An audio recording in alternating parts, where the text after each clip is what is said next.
স্বৰূপে অজ্ঞানী বলে মই জ্ঞানশীল, কৰ্মেন্দ্ৰিয় নিৰোধিয়া কৰ্ম গেৰিল, কিন্তু কোনো মন বিষয়ত আছে যাৰ যতেক চিন্তন ধ্যান কপট আচাৰ। কিছুমান মানুহ আছে তেওঁলোকে কৰ্মেন্দ্ৰিয়, চাওক আমাৰ দুই ধৰণৰ ইন্দ্ৰিয় আছে। এবিধ হৈছে জ্ঞানেন্দ্ৰিয়, এইকেইটা যেনে শ্ৰোত্ৰ, নেত্ৰ, জিহ্বা, ঘ্ৰাণ, অৰ্থাৎ কাণ আছে, চকু আছে, নাক আছে, জিহ্বা আছে, আমি এইবিলাকৰ দ্বাৰা, আৰু চৰ্ম, আমি জ্ঞান আহৰণ কৰোঁ। চকুৱে দেখি পেলাই ল'লোঁ, কাণেৰে শুনি পেলাই ল'লোঁ, জিভাৰে সোৱাদ লৈ ল'লোঁ, নাকেৰে গোন্ধি পেলাই ল'লোঁ, আৰু হাতেৰে স্পৰ্শ কৰি ল'লোঁ, ঠাণ্ডা গৰম ইত্যাদি কিবা কিবি। 5টা জ্ঞানেন্দ্ৰিয়ৰ দ্বাৰা, আৰু 5টা কৰ্মেন্দ্ৰিয় আছে, গুহ্য, লিংগ, পদ, বাণী, কৰ। আমাৰ কথা কোৱা হাত, ভৰি আৰু গুহ্য আৰু লিংগ, এই 5 ধৰণৰ কৰ্মেন্দ্ৰিয় আছে। এতিয়া বহুতে কি কৰে, মনেৰে বেয়া বেয়া কথা চিন্তা কৰি থাকে, কিন্তু বাহিৰত মানুহে বেয়া পাব বুলি কৰ্মেন্দ্ৰিয়বিলাক কণ্ট্ৰোল কৰি ৰাখে। কৰ্মেন্দ্ৰিয়ানি সংযম্য যে আস্তে মনসা স্মৰণ, যোনে কৰ্মেন্দ্ৰিয়বিলাক কণ্ট্ৰোল কৰিছে কিন্তু মনৰ দ্বাৰা বেয়া বেয়া কথাবিলাক চিন্তা কৰি আছে, সেইজনক মিথ্যাচাৰ বুলি কৈছে। ইয়াত কৈছে কিন্তু কোনো মন বিষয়ত আছে যাৰ যতেক চিন্তন ধ্যান কপট আচাৰ। কপট সেইজন, কাৰণ তেওঁ কৰ্মেন্দ্ৰিয়কটো সংযম কৰি ৰাখিছোঁ বুলি মানুহক বুজাইছে, কিন্তু ভিতৰত চব যিমানবিলাক অনীতি, অত্যাচাৰ, দ্বেষ, কাম, ক্ৰোধ, লোভ, মোহ, যিমান বেয়া বস্তু আছে চব মনত চিন্তা কৰি আছে। কৰ্মেন্দ্ৰিয়ানি সংযম্য যে আস্তে মনসা স্মৰণ, ইন্দ্ৰিয়াৰ্থন বিমূঢ়াত্মা মিথ্যাচাৰ উচ্যতে। 3য় অধ্যায় 6 নম্বৰ শ্লোক গীতা। সেইসকলক মিথ্যাচাৰ বুলি কৈছে, মিছলীয়া চব। কিয়? কাৰণ তেওঁলোকে কৰ্মেন্দ্ৰিয় নিৰোধিয়া কৰ্ম গেৰিল, কিন্তু কোনো মন বিষয়ত আছে যাৰ যতেক চিন্তন ধ্যান কপট আচাৰ। জ্ঞান ধ্যান কৰ্ম তাৰ সকলেহে মিছা, ইন্দ্ৰিলয়া মন চলে আপোনাৰ ইচ্ছা। যি কোনো মনক নিয়মিল ভালমতে, হব ইন্দ্ৰি বৈশ্য ভৈলা মনৰ লগতে। জ্যেষ্ঠ ইন্দ্ৰিয়ানি মনসা নিয়ম্যাৰ ভতে ভাৰত, যিসকলে মনটোক কণ্ট্ৰোল কৰিলে, আৰু মনক কণ্ট্ৰোল কৰিব পাৰি, কৰাৰ লগে লগে ইন্দ্ৰিয়বিলাক কণ্ট্ৰোল অট'মেটিকেলি হৈ যাব। মেইন হৈছে যৎকুটৰ খাই হৈছে মনটো। মনটোক কণ্ট্ৰোল কেনেকৈ কৰিব? এতিয়া আপোনালোকে নাভাবিব যে আমাৰ মনৰ ওপৰত কণ্ট্ৰোল নাই। আমিতো কওঁ চবৰে কণ্ট্ৰোল আছে, কিন্তু এটা লিমিটলৈকে। মনৰ ওপৰত কণ্ট্ৰোল সকলোৰে আছে। নহ'লে আপোনালোকে যেতিয়া দোকানত যায়, বস্তুবিলাক দেখে, পচন্দৰ বস্তু, আপোনালোকে ডাইৰেক্ট উঠাই লৈ পেলাই গুচি নাহে কিয়? কাৰণ জানে যে এনেকৈ গুচি আহিলে মোক মাৰপিট কৰিব, সেইকাৰণে মই নানো। মনৰ ওপৰত কণ্ট্ৰোল। মন গৈছে, কিন্তু সৰু ল'ৰা ছোৱালীয়ে চকলেট ভাল পায়, দোকান এখনলৈ গৈছে, চকলেট দেখিছে, মন গৈছে ল'ম বুলি, কিন্তু ভাবে যে নাই, ল'লে মোক পইচা দিব নোৱাৰিলে মাৰিব। মনৰ ওপৰত কণ্ট্ৰোল। মনৰ ওপৰত কণ্ট্ৰোল আছে কাৰণেই আমি সমাজলৈ আহোঁতে খুব সুন্দৰভাৱে বস্ত্ৰ পৰিধান কৰি আহোঁ, কাৰণ মনৰ ওপৰত কণ্ট্ৰোল আছে। কিন্তু এই কণ্ট্ৰোল এটা লিমিটলৈকে। আমি এটা সাধাৰণ মিনিমাম যিখিনি ৰিকুৱাৰমেণ্ট তালৈকে মনটোক কণ্ট্ৰোল কৰি ৰাখোঁ, তাৰ পাছত মন আৰু চঞ্চল হৈ যায়। আৰু এই মনটোৱে বহুতে ভাবে বাহিৰত দেখুৱাই পেলাই ভাল হৈ থাকে, ভিতৰি ভিতৰি দুনিয়াভৰৰ বেয়া চিন্তা। এতিয়া ইয়াত কৈছে বৰ সুন্দৰভাৱে, এই মনটোৱে আমাক ইন্দ্ৰিয়বিলাক লৈ পেলাই যেনি তেনি ঘূৰি ফুৰিছে। মনটো কেনেকুৱা? এখন দেশত এজন ৰজা আছিল। ৰজাৰ এটা বিৰাট মৰমৰ ছাগলী আছিল। ছাগলীটোক ৰজাই বৰ মৰম কৰে, কিন্তু ৰাতি যেতিয়া কাম কাজ কৰি পেলাই যেতিয়া ৰজা ঘৰলৈ আহে, শোৱাৰ আগতে ছাগলীটোৰ ওচৰলৈ যায় আৰু অলপমান সেউজীয়া ঘাঁহ গৈ ছাগলীটোক দিয়ে। ছাগলীটোৱে ঘাঁহকেইডাল সদায় খায়। ৰজাই তেতিয়া ভাবে যে ই ভোকত আছে নেকি, তাৰমানে সেৱকবিলাকক যাক ছাগলীটোৰ দায়িত্ব দিছিল সিহঁতে হয়তো ভালকৈ ইয়াক নোখোৱায়। ৰজাৰ মনত ভাৱ সেইটো। সেইকাৰণে ৰজাই ৰাজ্যত ঘোষণা কৰিলে, মোৰ ছাগলীটো যদি কোনোবাই ভোক গুচোৱাকৈ যদি খাদ্য খুৱাব পাৰে, তেতিয়াহ'লে তাক মই অজস্ৰ ধন টকা পইচা দিম। সাধাৰণ কথা বুলি ভাবি বহুত মানুহ আহিল, লাখ লাখ মানুহ আহিল। ৰজাই কৈ এটা চৰ্ত পিছত লগাই দিলে যে যদি কেনেবাকৈ মই ৰাতি ঘাঁহ খুৱাওঁতে সি ঘাঁহ খায় তেতিয়াহ'লে যোনে নিছে তাৰ ডিঙি কাটি দিম। আধা পলাই পত্ৰম দিলে। তথাপিতো কিছু আহিলে, তাৰ মাজত এদিন এজন সন্ত আহিল আৰু সন্তজনে মহাৰাজক ক'লে যে মহাৰাজ আপোনাৰ ছাগলীটো দিয়ক, মই ইয়াক ভালকৈ ঘাঁহ খুৱাম। ইয়াৰ আগতে যিমানবিলাক আহিছে লৈ যায়, দিনটো পূৰা ঘাঁহনিত ঘাঁহ খুৱাই। ৰজাই যদি ৰাতি গৈ পেলাই ঘাঁহ দিয়ে, ছাগলীটোৱে লপ লপকৈ ঘাঁহ খায় আৰু ৰজাই ডিঙি কাটি দিয়ে। এনেকৈ থাকোঁতে সন্তজন আহি পেলাই মোক এদিনৰ কাৰণে দিয়ক, মই আপোনাক প্ৰমাণ দিয়াই দিম যে ইয়াৰ ভোক গুচিব আৰু আপুনি দিয়া ঘাঁহ নাখায়। ৰজাই ক'লে ঠিক আছে লৈ যোৱা। সন্তজনে ছাগলীটো লৈ গ'ল আৰু সুন্দৰ সেউজীয়া ঘাঁহনি এডৰালৈ লৈ গ'ল, কিন্তু এটা চৰ্ত কৰিলে, ছাগলীটোৰ ডিঙিত এডাল বেল্ট লগালে আৰু তাত এডাল ৰছী এডাল দি বান্ধিলে, হাতত ৰছীডাল মেৰিয়াই ল'লে আৰু এটা হাতত এডাল এছাৰি ল'লে। ঘাঁহনিডৰাত ছাগলীটো এৰি দিছে। ছাগলীয়ে যেতিয়া ঘাঁহত মুখ দিয়ে সি চটককৈ মাৰে।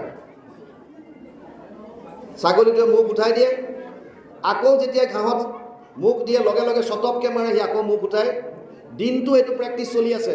ছাগলীয়ে ঘাঁহত মুখ লগালে চটককৈ মাৰে। শেষত গৈ ছাগলীটোৱে এটা বুজি পোৱা হ'ল যে আল্টিমেটলি মই যদি ঘাঁহত মুখ দিওঁ মোক আকৌ মাৰিব, আৰু তেতিয়া সি মুখখন উঠাই থকা হ'ল। সেউজীয়া ঘাঁহ ওচৰত আছে কিন্তু সি মুখ নলগায়। তেতিয়া সন্তজনে লৈ আহিল ছাগলীটো, আনি মহাৰাজক ক'লে মহাৰাজ ইয়াৰ আজি পেট পূৰা ফুল হৈ গৈছে, দিনটো পূৰা খাইছে, আপুনি প্ৰমাণ চাব পাৰে। মহাৰাজে ঘাঁহ আনিলে, ঘাঁহ আনি ছাগলীক দিয়াৰ লগে লগে ছাগলীয়ে চিধা মুখ ঘূৰালে। মহাৰাজে তেতিয়া ক'লে যে এইটো অসম্ভৱ কথা এটা সম্ভৱ কৰি আনিলা। কিয়? ছাগলীৰ মুখটো আমাৰ মনৰ নিচিনা, এনিটাইম লপ লপাই থাকে। অহৰহ চিন্তা যেনেকৈ মনলৈ আহে, ছাগলীৰ মুখো তেনেকুৱা, একো নেবাচে, লপ লপাই থাকে। তুমি কেনেকৈ সম্ভৱ কৰিলা এইটো অসম্ভৱ কাম? তেতিয়া সন্তজনে ক'লে যে মহাৰাজ মই আপোনাৰ কথাটো বুজি পাইছিলোঁ আৰু পাই মই গম পালোঁ যে ইয়াৰ উপায় এটাই আছে। যেতিয়াই ই ঘাঁহত মুখ দিব, ইয়াক মই তেতিয়াই এছাৰিয়ে মাৰ দিছিলোঁ। অৰ্থাৎ আমাৰ মনলৈ যেতিয়াই বেয়া ভাৱ আহে আপুনি ইমিডিয়েট তাক আঁতৰাই পঠাওক। যেনেকৈ টেনিছ বল এটা ৱালত মাৰিলে যেনেকৈ উফৰি আহে, আপুনি তাক আৰু বিস্তৃতভাৱে চিন্তা কৰি নাথাকিব। বেয়া ভাৱ আহিবই মনলৈ, 100% নাহে বুলি কোনেও ক'ব নোৱাৰে, কাৰো ক্ষমতা নাই।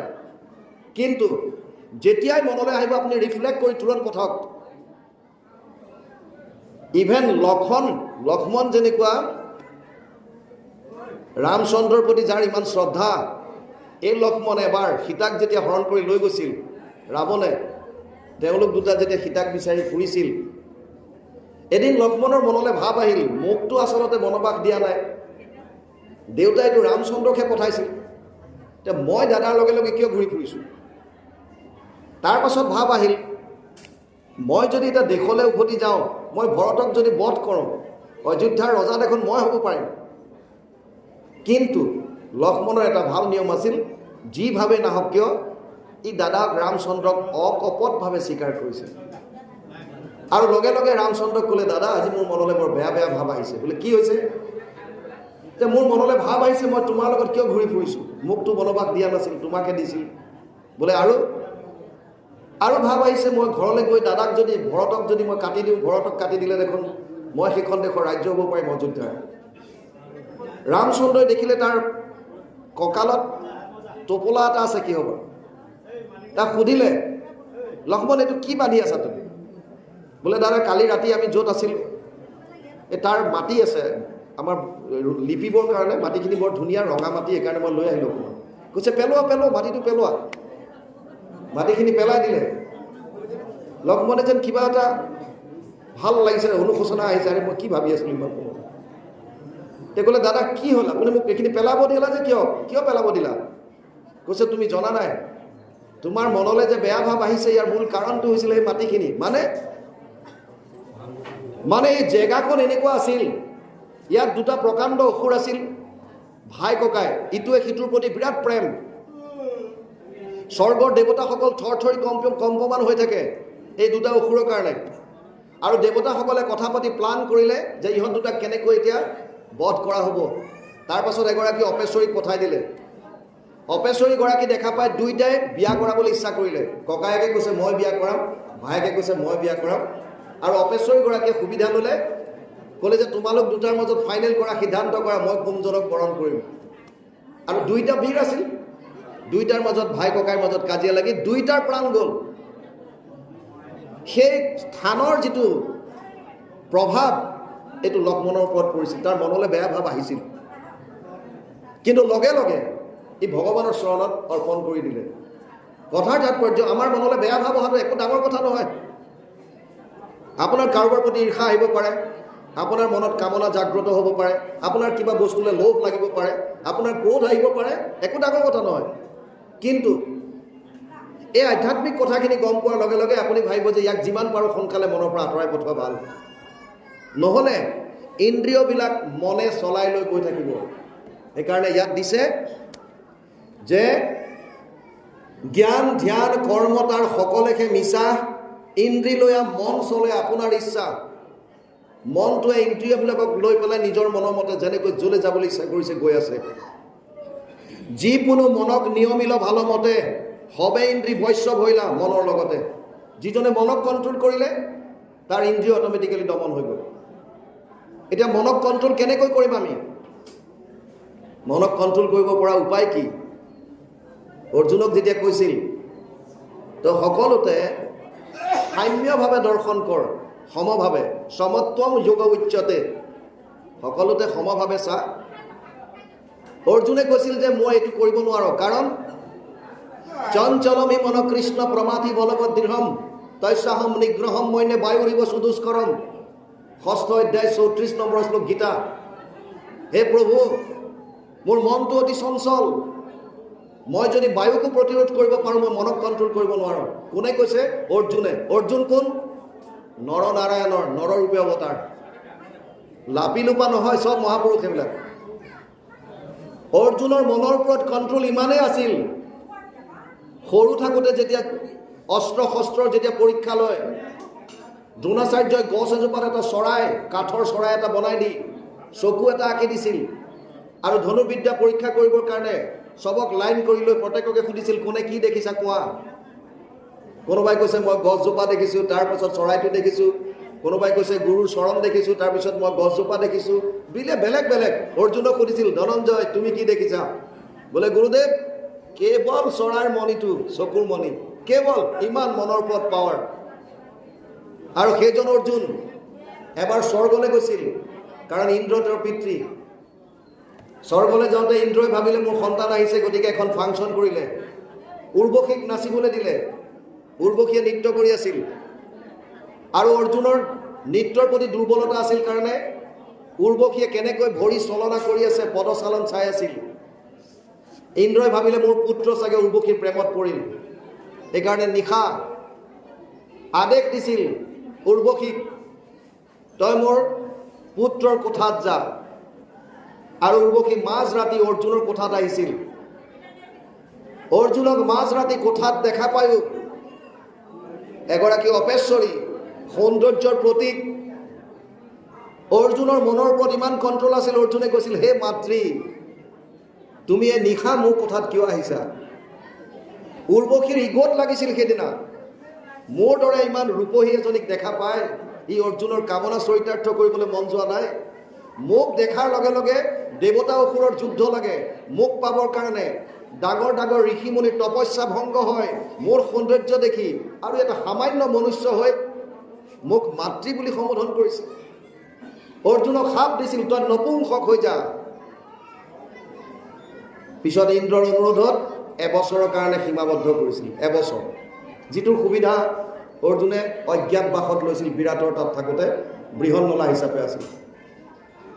সেই অৰ্জুন যাৰ মনৰ ওপৰত ইমান কণ্ট্ৰল, কুৰুক্ষেত্ৰৰ প্ৰাক মুহূৰ্তত ভগৱানক কৈছে যে মোৰ মনৰ ওপৰত কণ্ট্ৰল নাই। চঞ্চলম হি মন কৃষ্ণ প্ৰমাথি বলবৎ দৃঢ়ম তস্যাহম নিগ্ৰহম মন্যে বায়ুৰিব সুদুষ্কৰম। হে প্ৰভু, মনৰ ওপৰত মোৰ কণ্ট্ৰল নাই। আৰু ভগৱানে স্বীকাৰ কৰিছে অসংশয় মহাবাহু মনো দুৰ্নিগ্ৰহম চলম আভ্যাসেনতো কৌন্তেয় বৈৰাগ্যেন সগৃহ্যতে। 6ষ্ঠ অধ্যায় 35 নম্বৰ শ্লোক গীতা।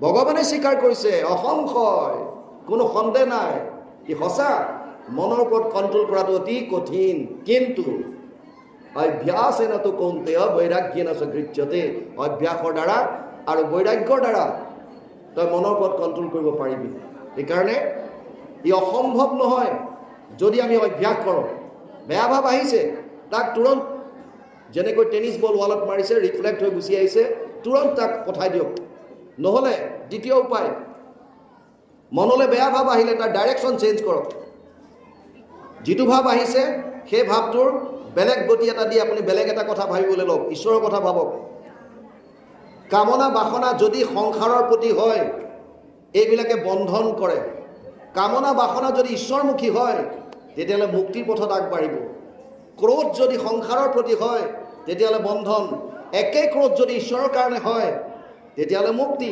দুৰ্যোধনে ক্ৰোধত পাইছে শিশুপালে ক্ৰোধত পাইছে একো ডাঙৰ কথা নহয় দৃষ্টিকোণ সলনি কৰক জাষ্ট ডাইৰেকশ্যন চেঞ্জ কৰক ঈশ্বৰমুখী কৰি দিয়ক কাম ক্ৰোধ লোভ মোহ মদ মৎসৰ আমিতো কওঁ একোৱে চেঞ্জ কৰিব নালাগে মাত্ৰ আপুনি আপোনাৰ ডাইৰেকশ্যন চেঞ্জ কৰক প্ৰতিটো বস্তু ঈশ্বৰমুখী কৰি দিয়ক বছ খেল চেঞ্জ প্ৰতিটো কথা খালি ঈশ্বৰমুখী কৰক কামনা গৈছে মন আহিছে কামনা ঈশ্বৰক পাবলৈ ইচ্ছা কৰক কামনা জগাওক আপোনাৰ ক্ৰোধ আহিছে ঈশ্বৰৰ প্ৰতি ক্ৰোধ কৰক তুমি মোক আজিলৈকে দৰ্শন দিয়া নাই প্ৰত্যেকটো বস্তু ভগৱানমুখী কৰক মনৰ ওপৰত কণ্ট্ৰল আহিব সেইকাৰণে ইয়াত কৈছে যিকোনো মনক নিয়মিল ভাল মতে সবে ইন্দ্ৰিয় বৈশ্য ভৈলা মনৰ লগতে যিজনে মনক কণ্ট্ৰল কৰিব পাৰিলে বাকী ইন্দ্ৰিয়বিলাক তাৰ লগত যাব কৃষ্ণ পৰে কৈছে যেনি তেনি মন চলে ইন্দ্ৰিয়ক লৈ যেন জীৱ নাথাকিলে দেহ কিছু নৈ যেনি তেনি মন চলে ইন্দ্ৰিয়ক লৈ ইন্দ্ৰিয়সমূহক মনে যিহেতুকে কণ্ট্ৰল কৰিছে ইন্দ্ৰিয়ানি পৰান্যাহুৰ ইন্দ্ৰিয়ভ্য পৰ মনত মনসস্তু পৰ বুদ্ধি যে বুদ্ধে পৰসস্তু চ তৃতীয় অধ্যায় 42 নম্বৰ শ্লোক গীতা তাত কৈছে শৰীৰতকৈ বলৱান ইন্দ্ৰিয়ৰ ওপৰত মন আছে মনৰ ওপৰত বুদ্ধি আছে বুদ্ধিৰ ওপৰত আত্মা আছে গতিকে মনটোৱে ইন্দ্ৰিয়বিলাকক লৈ যেনি তেনি যাব পাৰে মনৰ অবিহনে ইন্দ্ৰিয়বিলাক অচল যেনেকৈ জীৱ অবিহনে আমাৰ দেহাটো অচল সেই একে ইন্দ্ৰিয় নাক মুখ হাত ভৰি চব পৰি থাকে কিন্তু যেতিয়া প্ৰাণবায়ু ওলাই যায় তেতিয়া আমি তেওঁক শ বুলি কওঁ মৰা শ বুলি কওঁ একে ইন্দ্ৰিয় আছে হাত ভৰি সেম আছে নাক মুখ হাত ভৰি চব একে দেখাত কিন্তু প্ৰাণটো নাই আত্মা ওলাই গ'ল গতিকে আমি মৰা শ বুলি কয় গ'ল সেইটো শ কেৱল শ তেনেকৈ ইয়াত কৈছে যে মনটোৱে থকাৰ কাৰণেহে ইন্দ্ৰিয়বিলাকক লৈ যেনি তেনি চলাই আছে তাৰমানে মনলৈ যাৰ যেনেকুৱাবিলাক ভাৱ আহিছে সেই ভাৱৰ মতে আমি কৰ্ম কৰি গৈ আছোঁ যদি ভাৱবিলাক আমি জিৰ' কৰিব পাৰিলোঁ তেতিয়াহ'লে আপুনি কৰ্ম একোৱে আপোনাৰ নাথাকিব কিন্তু এইটো সহজ সাধ্য নহয় নিৰ্গুণ নিৰাকাৰ ব্ৰহ্মক যোনে উপাসনা কৰে তেওঁলোকে বহু বছৰ ধ্যান কৰাৰ পাছত এই মনৰ ওপৰত বিজয়ী কৰি তেতিয়া তেওঁলোকে আত্মাক পৰমাত্মাৰ লগত সাক্ষাৎ কৰিব পাৰে যিটো ব্ৰহ্মত সমাধিক যাত ব্ৰহ্মক সাক্ষাৎ কৰা বুলি কয় আৰু আমাৰ ক্ষেত্ৰত ইয়াত কৈছে মনটোৱে ইন্দ্ৰিয়বিলাকক লৈ যেনি তেনি যায় মন নহ'লে ইন্দ্ৰিয়বিলাক তেনেকুৱা যেনেকৈ জীৱবিহীন এটা দেহ যেন জীৱ নাথাকিলে দেহ কিছু নৈ ঈশ্বৰক অৰ্পি কৰ্ম কৰে ফলত্যাগ সেহি মুক্ত যোগী যে পুৰুষ মহাভাগ বৰ ডাঙৰ কথা কৈছে ইয়াত দুটা কথা কৈছে প্ৰথম কৈছে ঈশ্বৰক অৰ্পি কৰ্ম কৰে ফলত্যাগ প্ৰথম কথা ঈশ্বৰক অৰ্পণ কৰি কৰ্ম কৰে দুই নম্বৰ কথা ফলটোৰ ইচ্ছা নকৰে দুটা কথা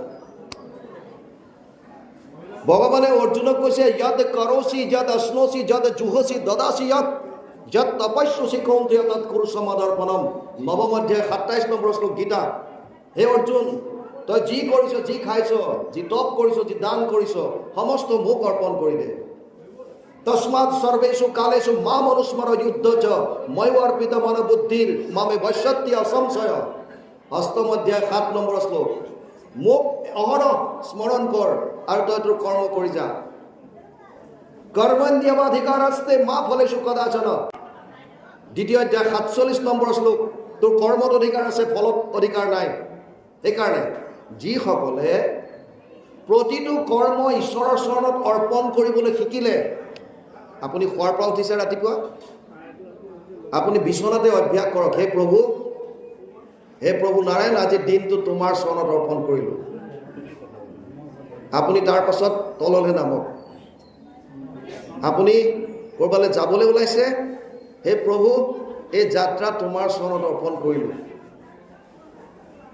আপুনি ৰাতি শুব বিচাৰিছে, হে প্ৰভু ৰাতিটো তোমাৰ চৰণত অৰ্পণ কৰিলোঁ। আপুনি কিবা খাবলৈ লৈছে, হে প্ৰভু এই অন্নমুঠি তোমাৰ চৰণত অৰ্পণ কৰিলোঁ। পিছে অৰ্পণ কৰিব পৰা হয়নে নহয় এইটো চিন্তা কৰি ল'ব। আৰু ভগৱানক দিব পৰা অন্ন হয়নে নহয় সেইটো আপোনালোকে চাই ল'ব। প্ৰতিটো বস্তু ভগৱানৰ চৰণত অৰ্পণ কৰিবলৈ যদি আমি অভ্যাস কৰোঁ আৰু লগতে ফলৰ ত্যাগ যদি কৰিবলৈ শিকোঁ, আপোনালোকে হয়তো ভাবিব যদি ফলটোৱে নাপাওঁ তেতিয়াহ'লে কৰ্ম কৰা লাভ কি? আমিতো ফলটো ইচ্ছা কৰিয়ে কৰ্ম কৰোঁ। ফল ত্যাগ কেনেকৈ কৰিম?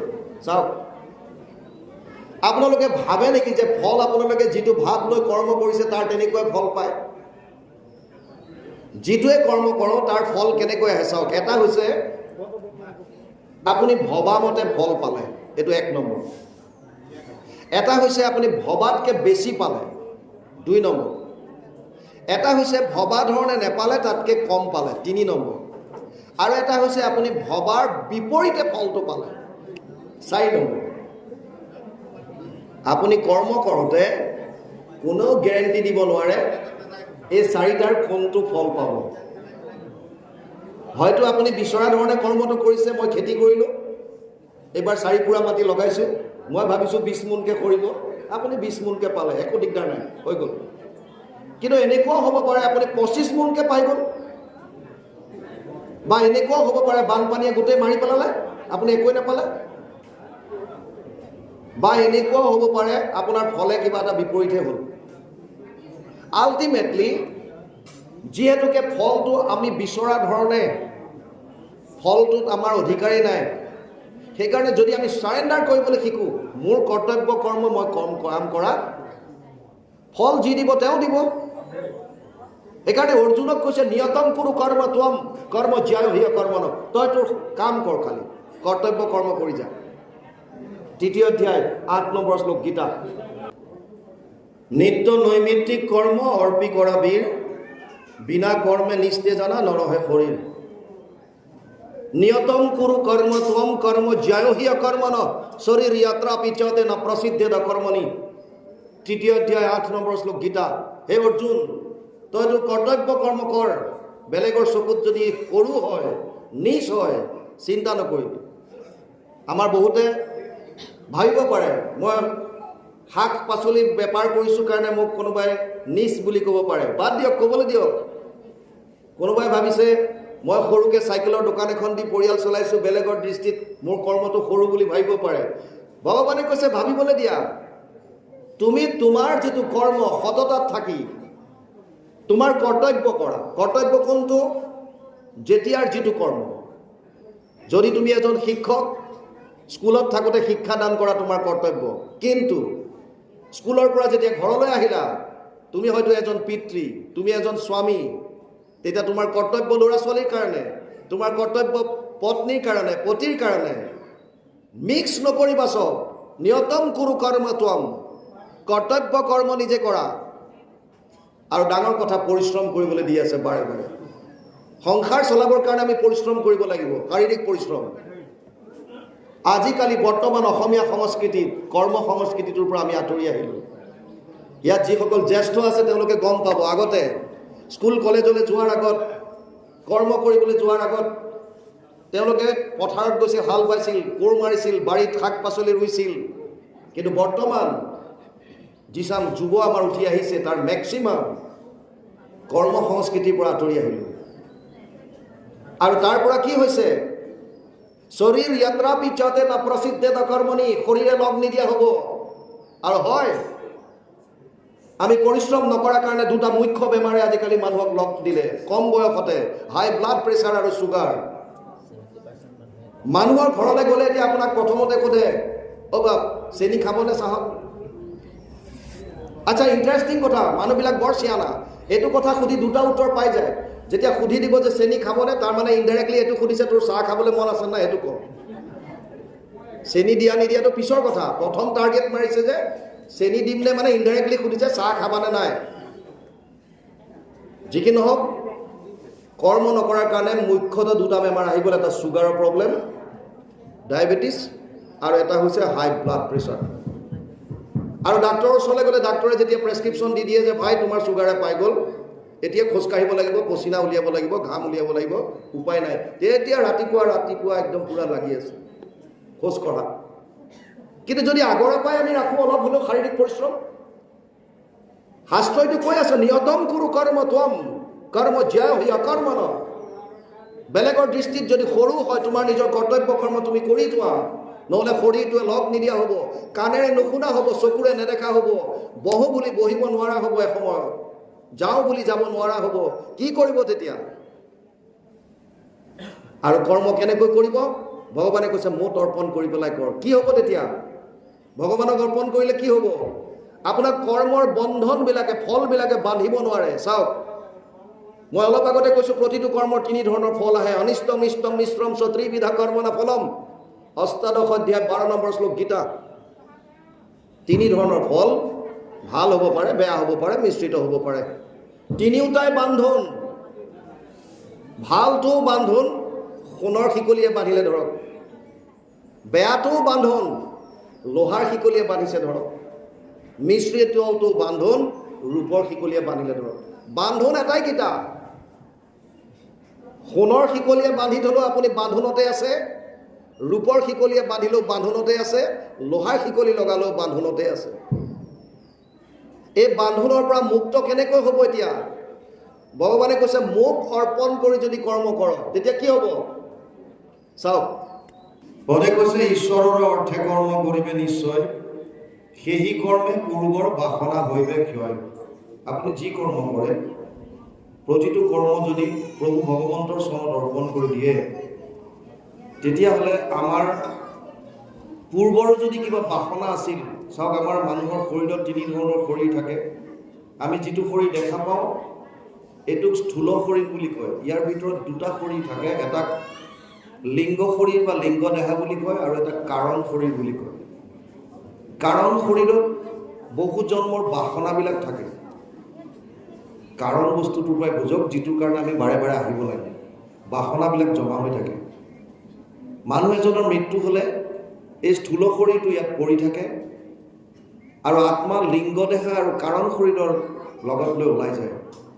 আত্মা অকলে ঘূৰিব নোৱাৰে, লিংগ দেহাটো লগত থাকে। আৰু সেই লিংগ দেহাটোৱে পিছত যিমানখিনি কষ্ট ভোগ কৰিবলগীয়া আছে সেইখিনি ভোগ কৰে।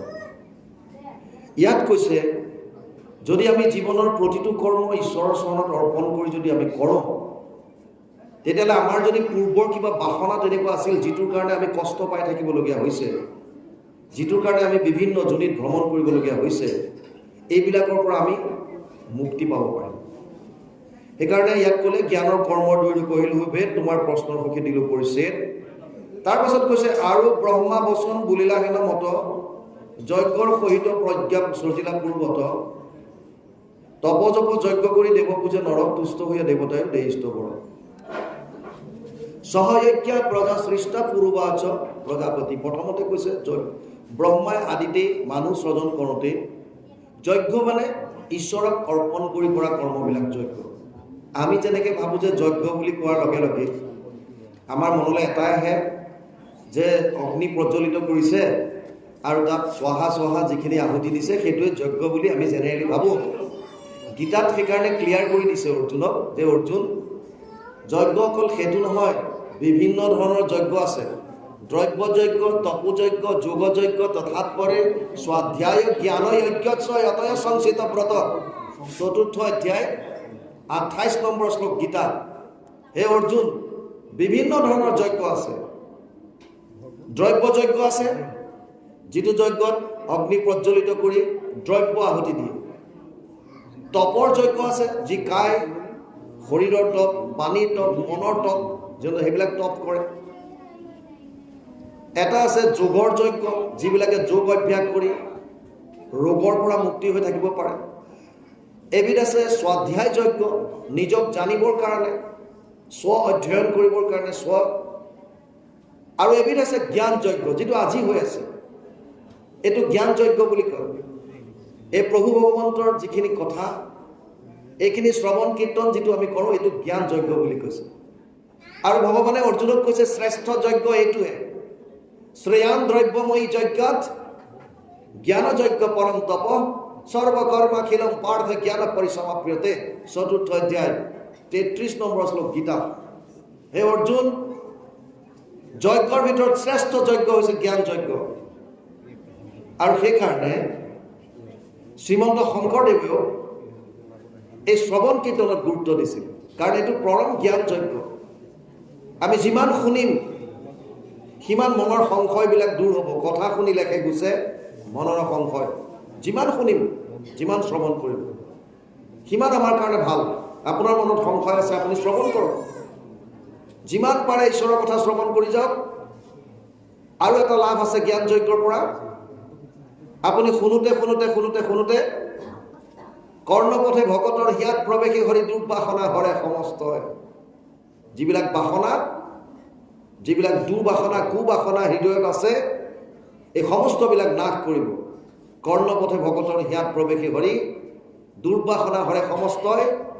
জলৰ যতেক মল যেহেন শৰৎকালে স্বভাৱতে নিৰ্মল কৰে।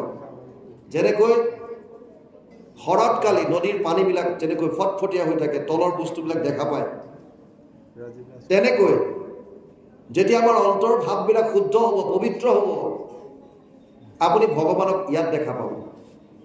আমি ভগৱানক বাহিৰত বিচাৰি ফুৰিছোঁ, মঠ মন্দিৰ অগম বগম দুনিয়াভৰত, আৰু ভগৱান আছে ভিতৰত। দেৱৰ ঈশ্বৰ হৰিতান্ত মহা যত্ন কৰি লৈও এক শৰণ সাক্ষাৎ। যাৰ ইচ্ছা মুখ্য পাইবে নালাগে দূৰক যাইবে, আছে হৰি সবাৰ হিয়াত। ভগৱান আছে ইয়াত, আৰু আমি বিচাৰি ফুৰিছোঁ বাহিৰত। ক'ৰ পৰা পাব? গতিকে যিজন ভগৱানক আমি বাহিৰত বিচাৰি ফুৰিছোঁ, সেইজনক বাহিৰত বিচৰাতকৈ যিমান পাৰে শাস্ত্ৰৰ উত্তম দুখন যি গ্ৰন্থ কৈছে গীতা ভাগৱত, শ্ৰৱণ কৰক। শ্ৰৱণ কৰোঁতে কৰোঁতে কৰোঁতে মনৰ অজ্ঞানতাবিলাক নাশ হ'ব, আৰু ভিতৰতে আপোনালোকে পৰম ব্ৰহ্ম পৰম আনন্দক দৰ্শন কৰিবলৈ পাৰিব। ইয়াত কৈছে বৰ সুন্দৰভাৱে, ঈশ্বৰৰ অৰ্থে কৰ্ম কৰিবে নিশ্চয়, সেই কৰ্মে পূৰ্বৰ বাসনা হৈবে ক্ষয়। তাৰপাছত কৈছে ব্ৰহ্মাদেৱে যেতিয়া প্ৰজা সৃষ্টি কৰিছিল, তেতিয়া যজ্ঞৰ লগতে সৃষ্টি কৰি দিছিল। অৰ্থাৎ তেতিয়াই কৈছিল তোমালোকে যি কৰ্ম কৰিবা ঈশ্বৰৰ অৰ্থে কৰিবা। ঈশ্বৰৰ অৰ্থে কৰা কৰ্মবিলাকে যজ্ঞ হৈ যায়। আমি ঈশ্বৰৰ কাৰণে কৰিব লাগে কৰ্ম, প্ৰতিটো কৰ্ম ঈশ্বৰৰ কাৰণে কৰক। যদি আমি তেনেকৈ কৰোঁ, ইয়াত লিখিছে তপ জপ যজ্ঞ কৰি দেৱ পূজে নৰ, তুষ্ট হৈয়া দেৱতায়ো দে ইষ্ট কৰ, অন্য অন্য দুহান্তৰ সাধে ইষ্ট যোগ, দেৱে দৈ অৰ্থক মনুষ্য কৰে ভোগ। দেৱতাৰ কনচেপ্টটো ইয়াত গীতাত বৰ বেলেগ ধৰণে দিছে। ইয়াত কৈছে মানুহে দেৱতাক যজন কৰে, আৰু দেৱতাই তেওঁলোকক তেওঁলোকৰ ভোগ দিয়ে। অৰ্থাৎ পৰস্পৰ তেওঁলোকে যি থকাৰ নিচিনা কৈ আছে, ইটোৱে সিটোক দিছে, সিটোৱে সিটোক দিছে। আপুনি তেওঁৰ হকে কিবা এটা কৰিছে, তেওঁ তোমাক কিবা এটা দিছে। কিন্তু যদি কেনেবাকে দেৱতা পূজোতে কৰবাত যদি কিবা খেলি মেলি হ'ল, ছিদ্ৰ যদি ৰৈ গ'ল, তেতিয়াহ'লে ভয়ংকৰ পৰিণতি হ'ব পাৰে। ভাগৱততো কৈছে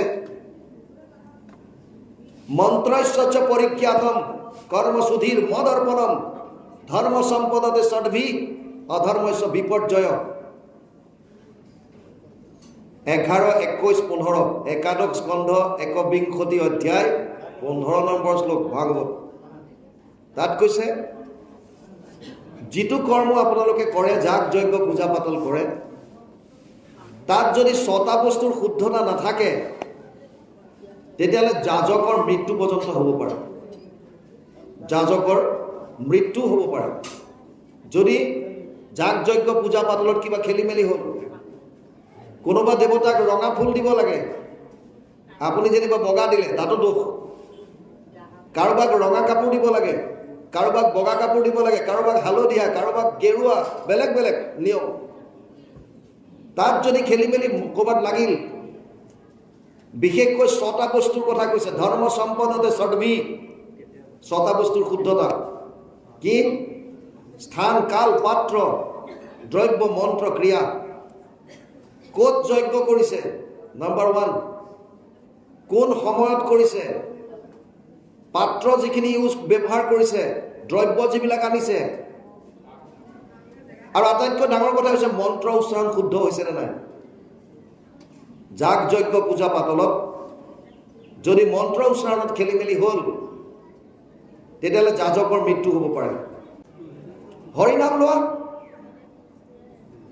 প্ৰত্যেকখন গাঁৱত নামঘৰ আছে, আইসকল বাপসকল লগ হৈ পেলাই নাম গোৱা বছ হৈ গ'ল। জন্মৰ পৰা মৃত্যুলৈকে চব কাম নামৰ দ্বাৰা হ'ব পাৰে।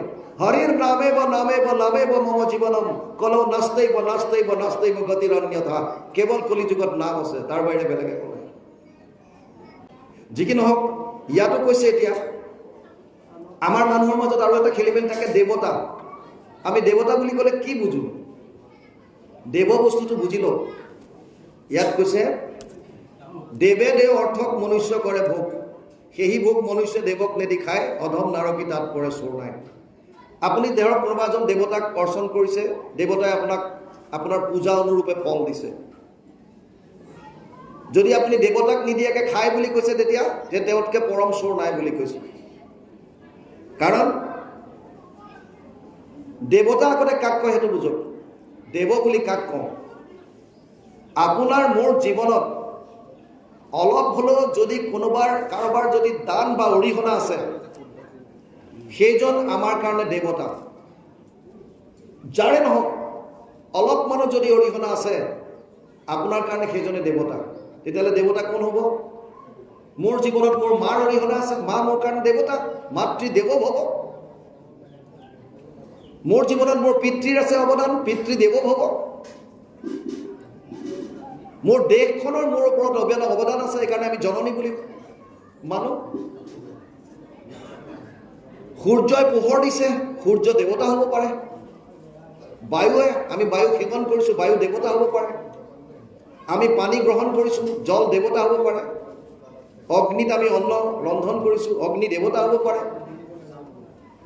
কিন্তু আৰাধ্য কোনজন হ'ব? ইষ্ট কোনজন হ'ব? দেৱতা মানে সকলো দেৱতা। আপোনাৰ জীৱনত যাৰ যাৰ অৰিহণা আছে, তেওঁলোকৰ কাৰণে আপোনাৰ কৰিবলগীয়া কৰ্তব্য আছে। আপুনি য'ৰ পৰা আপুনি যিখন সমাজত আপুনি আছে, সমাজখনৰ প্ৰতি আপোনাৰ কৰ্তব্য আছে কৰিবলগীয়া, সেইখিনি কৰক। যদি নকৰাকৈ আপুনি অকল নিজৰ পেটটো যদি পুহিছে, তেতিয়াহ'লে ইয়াত চোৰ বুলি কৈছে আপুনি। সেইজন চোৰ যদি দেৱতাক নিদিয়াকৈ খায়। দেৱতা কোনজন?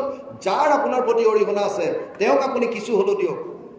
মোৰ জীৱনত মোৰ মা দেউতাৰ অৰিহণা আছে, মই যদি মা দেউতাৰ কাৰণে একো নকৰোঁ, মোক চোৰ বুলি কৈছে। মই চোৰ। মোৰ যদি সমাজখনে মোক কিবা দিছে, সমাজখনৰ কাৰণে মই কি কৰিছোঁ? যদি একো কৰিব পৰা নাই, তেতিয়াহ'লে মই চোৰ। যিখন সমাজৰ কাৰণে মই লৈছোঁ বস্তু, সেইখনক মই কিবা এটা ঘূৰাই দিব লাগে। যিখন দেশত মই আছোঁ, সেইখন দেশৰ কাৰণে মোৰ অৱদান কি? গছ গছনিৰ প্ৰতি আপোনাৰ অৱদান কি? আপুনি গছ গছনিৰ পৰা অক্সিজেন পাইছে, বায়ু আপুনি লৈছে, এই গছ গছনিৰ প্ৰতি আপোনাৰ কি অৱদান? আপোনাৰ পানীৰ প্ৰতি, পৃথিৱীৰ প্ৰতি, প্ৰতিটো বস্তুৰ প্ৰতি আপুনি প্ৰকৃতি নিয়ন্ত্ৰণ কৰিবৰ কাৰণে কেনেকৈ ৰাখিছে, চবৰ প্ৰতি আপুনি কৰিবলগীয়া আছে। কিন্তু তাৰ মানে এইটো কোৱা নাই মূৰ্তি এটা সাজি লৈ পেলাই তাত গৈ পেলাই আপুনি কিবা অকণমান দিয়ক। আমাৰ ভুলবিলাক তাতেই। গছ পূজা বুলি কোৱাৰ লগে লগে আমি ভাবোঁ যে পানী অকণ নি গছজোপাত ঢালি দিলে এই গুৰিত হৈ গ'ল। চাকি এগছ জ্বলাই দিওঁ গছৰ তলত। বেয়া নাপাব যোনে কৰে, মই কাৰো শ্ৰদ্ধাত আঘাত ল'বলৈ কোৱা নাই। তত্ত্বটো বুজক। তাৰ ঠাইত আপুনি যদি 10জোপা গছ লগাই দিয়ে, আপোনাৰ যদি চাৰিওফালে 10জোপা গছ লগায়, আপুনি গছক পূজা কৰা হ'ল। সেইটোৱে কাৰণ তাৰ পৰা অক্সিজেন ওলাব, আপুনি ভাল বায়ু পাব। আপোনাৰ ঘৰৰ সন্মুখত যদি নিম গছ এজোপা লগাই থয়, তাৰ হাৱাটো আহিলে আপোনাৰ বিভিন্ন যিমানবিলাক বেয়া বস্তু আছে, আমাৰ যে কয় আই ওলায়, কিবা ওলায়, কিবা ওলায়, নিমৰ হাৱাটো যদি পাই থাকে, কাৰোবাৰ ঘৰত আই ওলালে নিমপাত কেইটামান আনি আহি দিয়ে নে নাই? যদি গছ এজোপাই লগাই থৈ দিয়ে, তাৰ হাৱাটো যদি আপোনালোকে পাই থাকে, তেতিয়াহ'লে হৈ গ'ল ফ্ৰেছ। সেইকাৰণে যি বস্তুৰ পৰা আপুনি কিবা অৱদান পাইছে, তেওঁলোকৰ প্ৰতি কৰিবলগীয়া আপোনাৰ কৰ্তব্য আছে। সেইটোহে ইয়াত কৈছে। আৰু ইয়াত কৈছে এতিয়া, আৰু পঞ্চযজ্ঞ নিতে যিজনে নকৰে, পঞ্চশুনা পাতকত সেইজন পৰে। পঞ্চশুনা পাতক কি? ভাগৱতত কৈছে জলকুম্ভ চুলীয়া বাঢ়নি ঢেঁকী পতা গৃহস্থৰ ঘৰে এই সোণা পঞ্চগোটা। জলকুম্ভ মানে আগতে কলহত পানী থৈছিল, এতিয়া টেপ আহিল আৰু এতিয়া চবেই বৰিং লগাই ওপৰত টেপ খুলিলে পানী হ'লেও আপোনাৰ টেংকটো ৰাখিছে, টেংকতো কীট পতংগ পৰিব পাৰে নাই?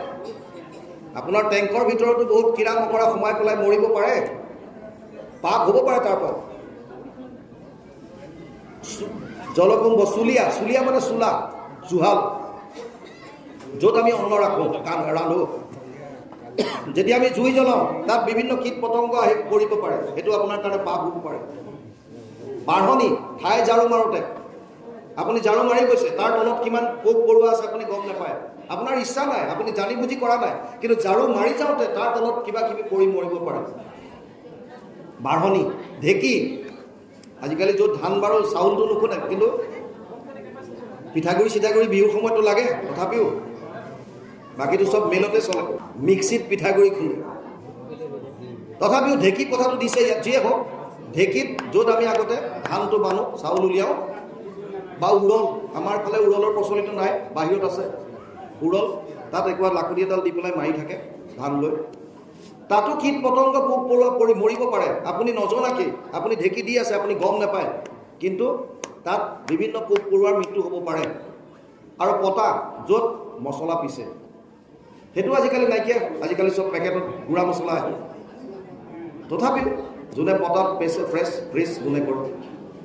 আল্টিমেটলি এই 5টা বস্তু আমাৰ নিয়মিতভাৱে আমাৰ পৰা পাপ হয় বুলি কৈছে। এইটো পঞ্চসোণা মানে হিংসা, 5 ধৰণৰ হিংসা আমাৰ দ্বাৰা হৈ থাকে, তাৰ কাৰণে 5 ধৰণৰ যজ্ঞ কৰাৰ প্ৰাৱধান বৈদিক কৰ্মত আছে, যেনে ব্ৰহ্মযজ্ঞ, পিতৃযজ্ঞ, দেৱযজ্ঞ, ভূতযজ্ঞ আৰু নৃযজ্ঞ। কিন্তু যদি আপুনি পুৱা গধূলি যদি ঈশ্বৰৰ নাম লয়, কেৱল যদি নাম লয়, আপোনাৰ থাপনাত য'ত গুণমালা থাপন কৰিছে বা কীৰ্তন ৰাখিছে, তাত যদি আপুনি এভাগ ঈশ্বৰৰ নাম যদি লয়, ৰাম কৃষ্ণ নাম যিটো লয় একবাৰ, কোটি জনমৰ পাপ ভস্ম হয়। তাৰ পঞ্চসোণা কি ডাঙৰ কথা, পঞ্চসোণাটো কি বস্তু, কোটি জনমৰ পাপ ভস্ম হ'ব বুলি লিখিছে। আৰু খুব যমৰাজে কৈ আছে যমদূতক, ৰাম কৃষ্ণ নাম যিটো লয় একবাৰ, কোটি জনমৰ পাপ ভস্ম হয় তাৰ। সেইকাৰণে নামৰ মহিমাটোক দিছে পঞ্চসোণা যজ্ঞ, পঞ্চসোণা পাপৰ পৰা পৰিত্ৰাণ কৰিবলৈ। যদিও পঞ্চযজ্ঞৰ কথা কৈছে, ব্ৰহ্মযজ্ঞ হওক, দেৱযজ্ঞ হওক, পিতৃযজ্ঞ হওক, ভূতযজ্ঞ হওক, নৃযজ্ঞ হওক, যদি আমি কেৱল মাত্ৰ নাম লওঁ, এই নামতে আমি সমস্তখিনি পাওঁ।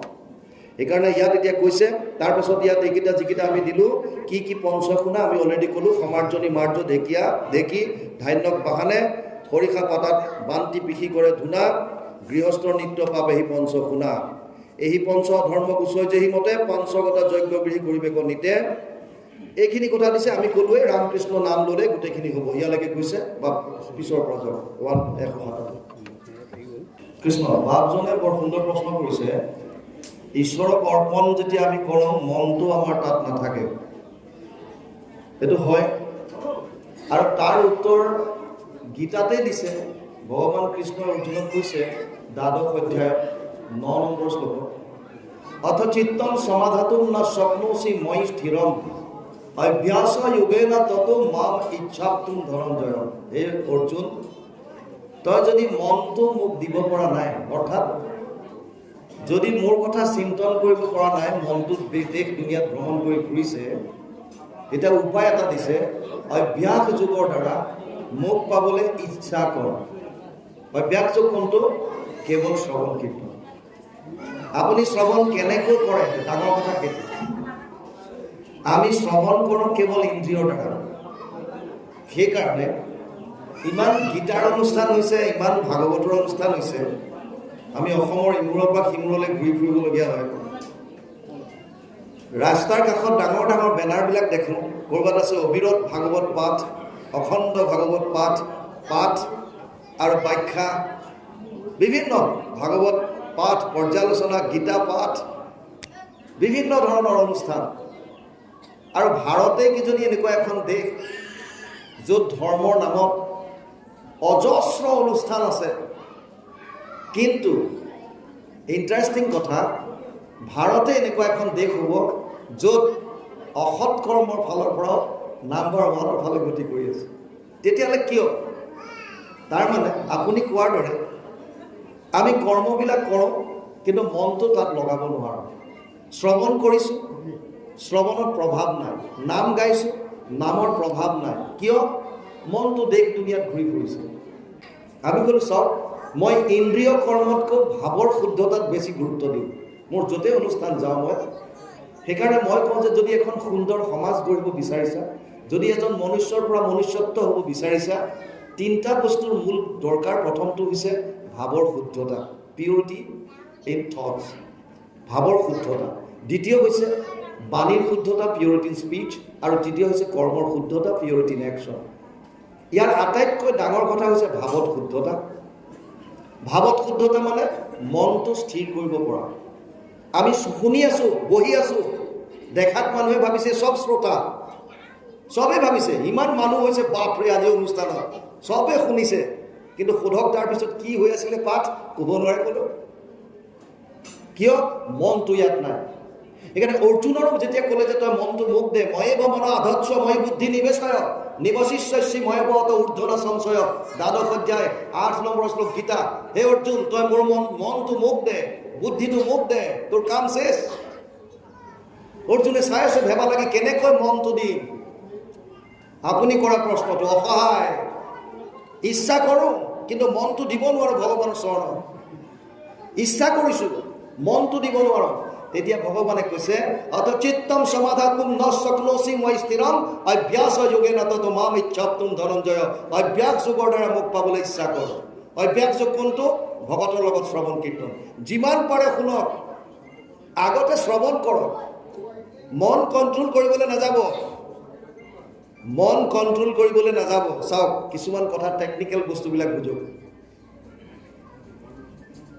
যদি মই আপোনাক কওঁ যে আপুনি আপোনাৰ প্ৰধান শত্ৰুটোৰ কথা মনলৈ নানিব, আপুনি যাক আটাইতকৈ বেয়া পায় তাৰ কথা চিন্তা নকৰিব, তেতিয়া আপোনাৰ মনলৈ আহিব নাই মানুহৰ যোন কোনোবা মানুহ হ'লে? মই কৈ আছোঁ কি বুলি, যে আপুনি চিন্তা নকৰিব তাৰ কথা। আপুনি যাক আটাইতকৈ বেয়া পায় তাৰ কথা চিন্তা নকৰিব। নকৰিব বুলি কোৱাৰ পিছতো আপোনালৈ আহিছেনে নাই? এনেই যদি অহা নাছিলে, মই যেতিয়া ক'লোঁ যে আপুনি আপোনাৰ শত্ৰুটোৰ কথা চিন্তা নকৰিব, লগে লগে আপোনাৰ মনলৈ শত্ৰুটোৰ কথা আহিল। এইটো কথাটো বুজি পালে? ঠিক আছে। এতিয়া যদি আপোনাক যদি সেই শত্ৰুটোৰ কথা নকয়, মনটোক যদি বেলেগ এটা দিশত লগাই থবলৈ কোৱা যায়, আপুনি চিন্তা নকৰিব যে মই মন কণ্ট্ৰল কৰিম, মন কণ্ট্ৰল কৰিম। আপুনি যিটো কৰ্ম কৰিছে প্ৰথমতে তাত মনটো কনচেনট্ৰেট কৰিবলৈ লওক।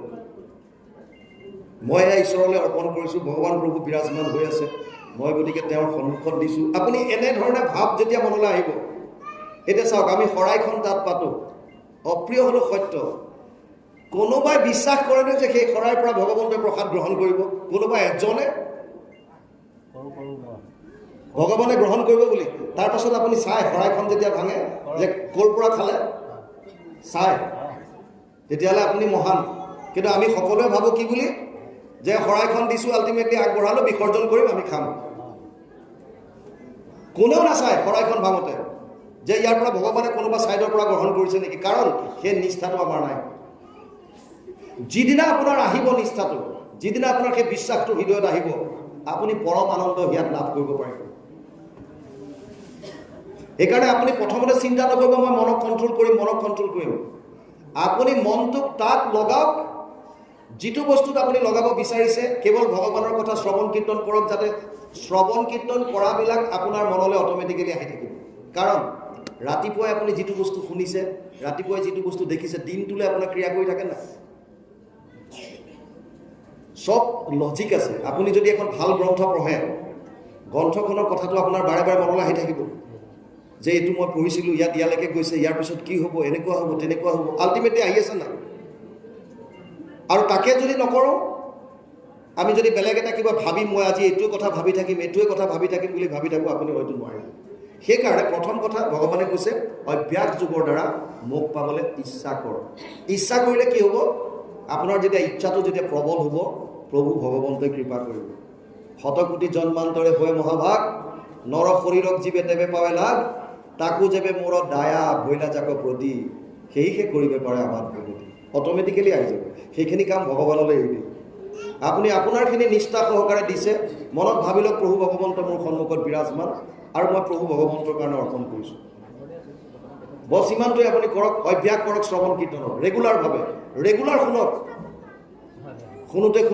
শুনোতে যিবিলাক শুনিছে সেয়া কথা প্ৰভু ভগৱন্তৰ লীলাসমূহ মনলৈ আহি থকা হ'ল আৰু তেতিয়াই আপুনি দেখিব যে এদিন যে হয় মই ইচ্ছা কৰিছোঁ যেনেকৈ তেনেকৈ মই যিটো ইচ্ছা কৰিছোঁ তাতে মই মনটো লগাব পাৰিম আপোনাৰ মনত কণ্ট্ৰলত আহিব অভ্যাস যি কি নহওক পাঠলৈ যাওঁ আগত এই কথা এটা সুধোঁ হয় এই ব্যাসদেৱে যেতিয়া শ্ৰীমদ ভাগৱত গীতা আগত তেখেতসকলে এই ভাগৱত শাস্ত্ৰ বৈকুণ্ঠৰ শাস্ত্ৰ তাত পুথিৰূপে আছিলেনে পুথিৰ আকাৰ আছিলেনে নাই কৃষ্ণ নাই আগতে নাছিলে আগতে সেইকাৰণে শ্ৰুতি বুলি কয় বেদক আগতে শ্ৰৱণ কীৰ্তনৰ দ্বাৰা আহিছিল গুৰু শিষ্য পৰম্পৰা শ্ৰৱণ মানে গুৰুৱে শিকায় কণ্ঠস্থ কৰে ইভেন আপুনি যদি ভাগৱতত চায় যেতিয়া পৰীক্ষিতক কৈ আছিল শুকদেৱে সুতমুনি ছাইডত বহি আছিল তেওঁ নিজকে নিষ্কুলীয়া বুলি ভাবিছিল কিন্তু শুকদেৱে আঙুলিয়াই পেলাই কৈছিল সুতমুনিলে যে তুমিয়ে নৈমিষাৰণ্যত ভাগৱত গোবা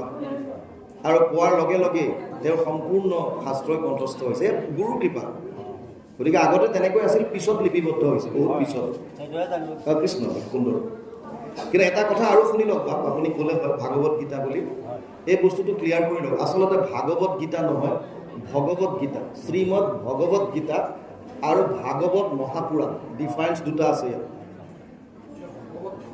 ভগৱত মানে ভগৱানক বুজাইছে ভগৱত মানে ভগ শব্দটোৱে ছটা ঐশ্বৰ্যক বুজায় ধৰ্ম জ্ঞান বৈৰাগ্য শ্ৰী যশ ঐশ্বৰ্য এই ছটা যাৰ থাকে ছয় ভগ বুলি কয় ছট ভগ বুলি কয় ভগ যাৰ আছে সেইজনক যেনেকে যাৰ জ্ঞান আছে তাক কি বুলি কওঁ জ্ঞানৱান যাৰ ধন আছে ধনৱান বা ধনৱন্ত জ্ঞানৱন্ত তেনেকে ভগ যাৰ আছে তেওঁ ভগৱন্ত বুজি পাইছে ছটা যাৰ আছে সেইজনক আমি ভগৱত বুলি কওঁ ভগৱত ভগৱন্ত ভগৱান ভগৱতী বাসুদেৱায় হয় এই 12টা অক্ষৰ কি হ'ল সেই 12টা আখৰতো এটা মধুসূদন স্তোত্ৰ বুলি আছে শংকৰাচাৰ্যই লিখিছে প্ৰতিটো আখৰৰ এটাকৈ অৰ্থ আছে শংকৰাচাৰ্যই মধুসূদন স্তোত্ৰ বুলি লিখিছে আপুনি কেতিয়াবা লাগিলে সেইটো আলোচনা কৰিব তাত কেৱল 12টা শ্লোকত 15টা আছে শ্লোক কিন্তু প্ৰথম 12টাত 12টা আখৰৰ পুৰা অৰ্থ পাব যেনে ওম ইতি জ্ঞানমাত্ৰেণ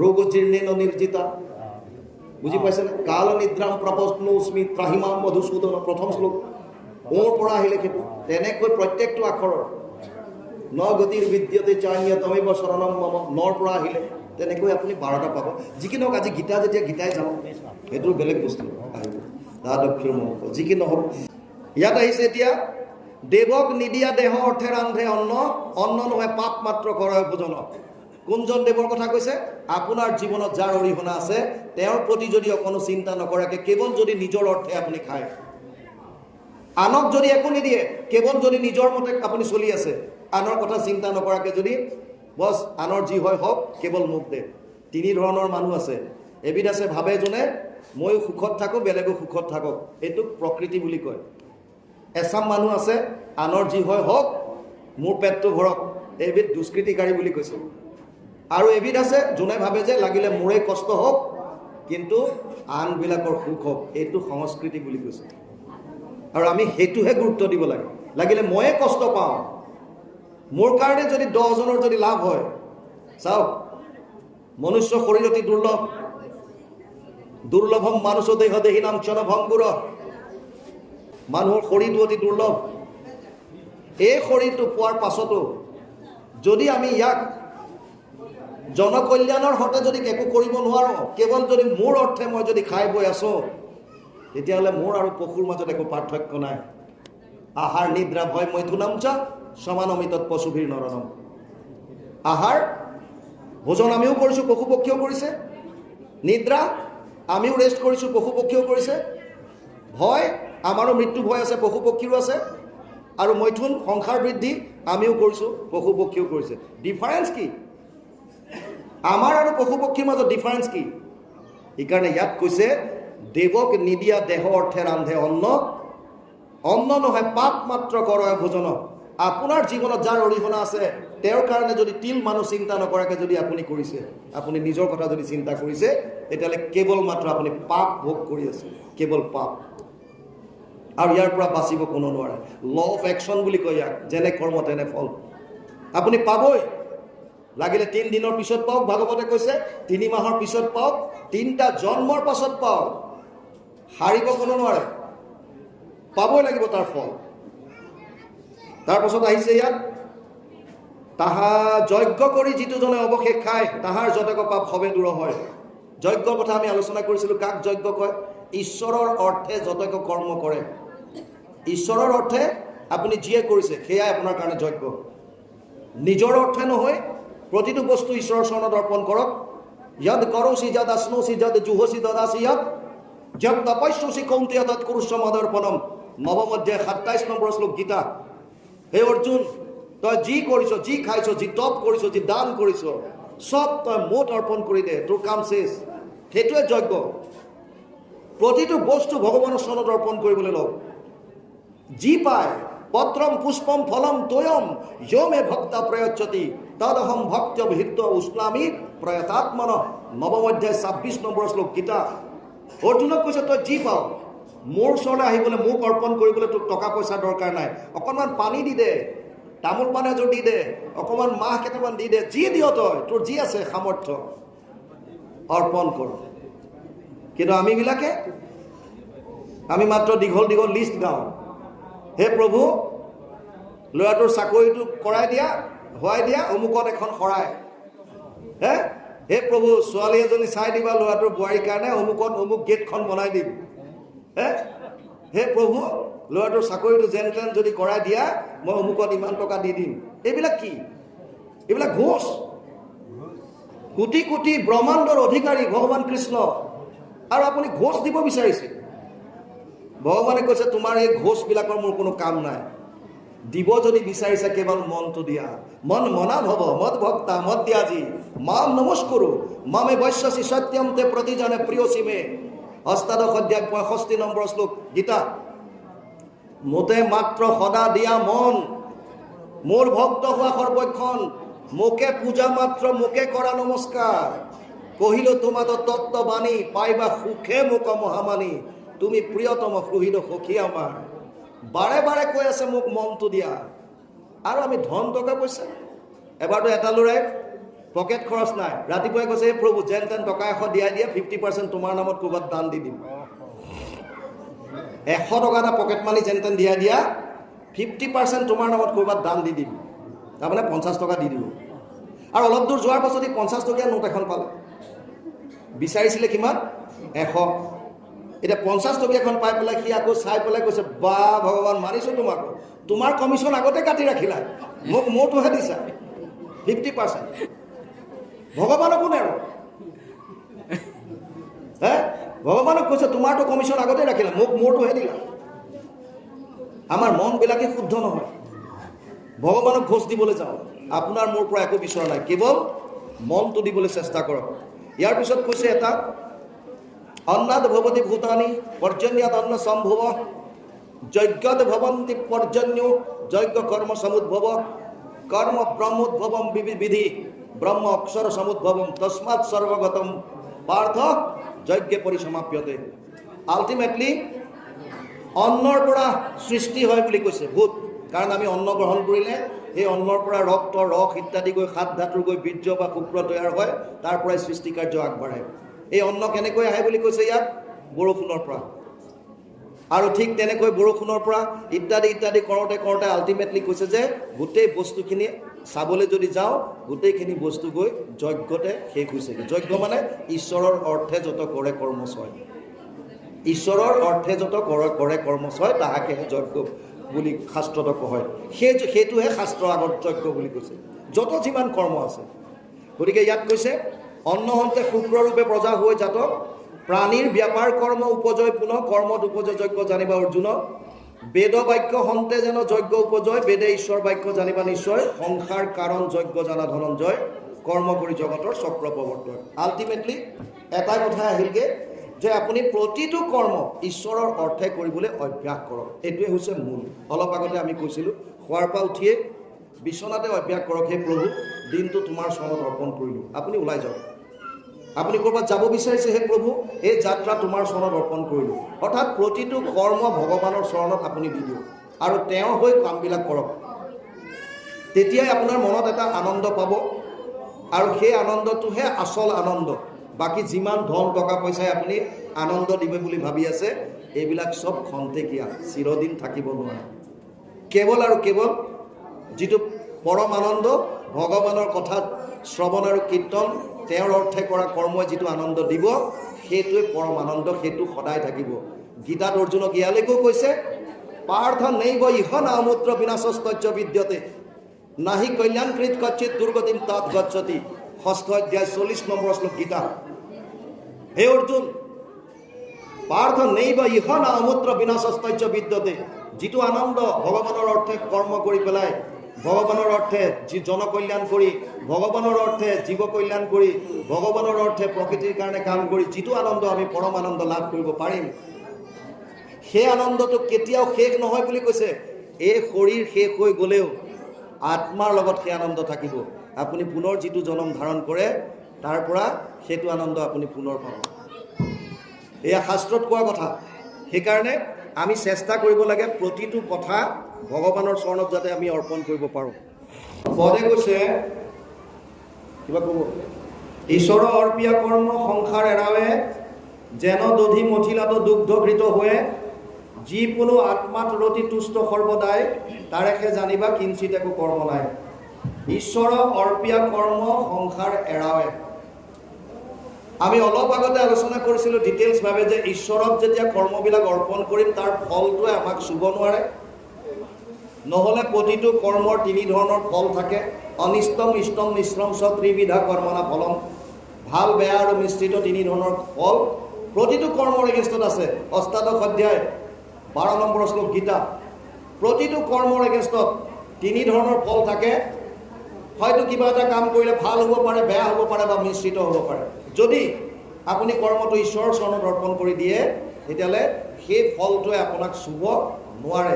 ইয়াত সেইকাৰণে কৈছে, ঈশ্বৰ অৰ্পিয়া কৰ্ম সংসাৰ এৰাৱে, যেন দধি মথিলাত দুগ্ধ ঘৃত হৈ। যেনেকৈ গাখীৰক গৰমাই লৈ তাৰ পৰা সৰখিনি আনি তাক মথন কৰিলে যেনেকৈ সেই গাখীৰৰ পৰাই ঘিউ ওলায়, ঠিক তেনেকৈ যি কোনো আত্মাত ৰতি তুষ্ট সৰ্বদাই, তাৰেহে জানিবা কিঞ্চিত একো কৰ্ম নাই।